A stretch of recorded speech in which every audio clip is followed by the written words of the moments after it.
আসসালামু আলাইকুম আমার প্রিয় আপু ভাইয়ারা, আপনারা সবাই কেমন আছেন? আলহামদুলিল্লাহ আমরা ভালো আছি। এই তো আমার শ্বশুরবাড়ি থেকে নিয়ে আসা যে 2 বস্তা আম দেখতে পাচ্ছেন। এখন এই আমগুলো কিন্তু ভালো করে বেছে কিছু পাকা ভালো আম রেখে দিব খাওয়ার জন্য, আর সবগুলো আম কিন্তু কেটে নিয়েছি আচারের জন্য। এখানে প্রথমে আমি কিছু আম এভাবে পাতলা করে কেটে ধুয়ে ভালো করে পরিষ্কার করে নিয়েছি। এবার এই আমগুলোকে সামান্য পরিমাণ মতন চিনি দিয়ে আর একটু লবণ দিয়ে ভালো করে মেখে 2 থেকে 3 ঘন্টা রেখে দিব। আসলে এই আচারগুলো করতে কিন্তু কোনো ঝামেলা হয় না। আপনি আচারগুলো করার সাথে সাথে বাকি অন্য কাজগুলো কিন্তু করতে পারবেন। এই তো ভালো করে মেখে এখন কিন্তু ঢাকনা দিয়ে ঢেকে রেখে দিব। অন্যদিকে আমি কিছু আম এর আগে ধুয়ে কেটে ভালো করে পরিষ্কার করে একটু লবণ দিয়ে ভালো করে মিশিয়ে রেখে দিই প্রায় 4 থেকে 5 ঘন্টা পর্যন্ত। আর এরপরে এসে এই তো দেখি যে পানি বের হয়ে গিয়েছে। এখন কিন্তু আমি আমগুলো ভালো করে ছেঁকে নিব। আর আমগুলো ছেঁকে তারপরে কিন্তু আমি এই আমগুলোর কাছে চলে আসি। এই তো 2 থেকে 3 ঘন্টা পর দেখবেন যে এইভাবে পানি বের হয়ে আসে। আর এই চিনির পানিতেই কিন্তু আমরা এই আচারটা করে নিব।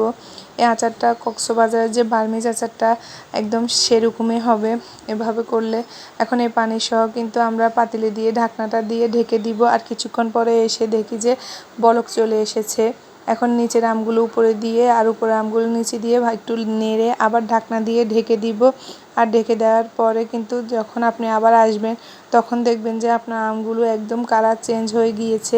আর তখনই আমি কিছু মরিচের গুঁড়ো করে রাখি, শুকনো মরিচের, আর সেগুলোই কিন্তু আমি এখন এই আমগুলোর সাথে মিশিয়ে নিচ্ছি। একটু ভালো করে মিশিয়ে তারপর আমি ঢাকনাটা দিয়ে ঢেকে রাখি। অন্যদিকে যে আমি আমগুলো ছেঁকে নিয়েছিলাম সেই আমগুলোর জন্য একটা মশলা বানিয়ে রেখেছিলাম। এখন সেই মশলাতে আমি পরিমাণ মতো চিনি দিয়ে মেখে নিব। এবার এই মশলাটার সাথে কিন্তু আমি কিছু গোটা রসুনও দিয়ে দিই। এখন চিনি দিয়ে ভালো করে মিশিয়ে তারপরে কিন্তু আমগুলো দিয়ে ভালো করে মিশিয়ে নিব। এই আমগুলো কিন্তু ভালো করে মিশিয়ে তারপরে বয়মে ঢোকানোর পরে ঢাকনা বন্ধ করে আমি রেখে দিব প্রায় 8 থেকে 9 দিন পর্যন্ত। এর ভিতরে কিন্তু আমি ঢাকনাটা কিন্তু একবারও খুলব না।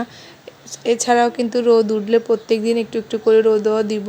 8-9 দিন পরে তারপর আমি আমগুলোর ঢাকনাটা খুলে তারপর একটু নেড়ে দেখব যে আমগুলো কীরকম হয়েছিল। এখন এই তো আমগুলো আমি মিশিয়ে নিচ্ছি। আর মেশানোর পরে আমি চুলাতে যে আমগুলো বসিয়েছিলাম সেগুলো দেখতে চলে আসি। এই তো দেখেন আমটা নিজে নিজে কি সুন্দরভাবে হয়ে গিয়েছে, একদম মাখা মাখাভাবে। এখন কিন্তু আমি চুলা থেকে আমগুলো কিন্তু নামিয়ে নিব। আর আমাদের যে বার্মিজ আচারটা বলেছিলাম সেটাও কিন্তু হয়ে গিয়েছিল। এই তো এবার কিন্তু আমি এই আমগুলো কিন্তু বয়মে ঢুকিয়ে নিব, যে আমগুলো মশলা দিয়ে মেখেছিলাম কাঁচা আম। এখন এই আমগুলো কিন্তু বয়মে ঢুকিয়ে নেওয়ার পরে তারপরে কিন্তু এর ভিতরে ভালো করে কিন্তু সরিষার তেল দিয়ে ভর্তি করে দেব। এই তো এবার কিন্তু আমি বয়মগুলোর ভিতরে কিন্তু সরিষার তেলটা দিয়ে দিচ্ছি। আর সরিষার তেল দিয়ে তারপর ঢাকনাটা বন্ধ করে দিয়ে দিচ্ছি। এবার বয়মগুলো দেখেন, আচারগুলো দেখতে কিন্তু অনেক লোভনীয় লাগতেছে না? দেখতে যেরকম সুন্দর লাগতেছে কিন্তু খেতে পরে এরকম স্বাদ হবে। এবার দেখবেন যে আমি যে বার্মিজ আচারটা করেছিলাম সেটাও কিন্তু এই তো আমি বয়মে ঢুকিয়ে নিই। এবছর কে কে আচার দিয়েছেন আমাদেরকে কমেন্টে জানাবেন। আজকে এতটুকুই। আর আমাদের ভিডিওগুলো যদি ভালো লাগে লাইক কমেন্ট শেয়ার দিয়ে আমাদের পাশে থাকবেন। আল্লাহ হাফেজ।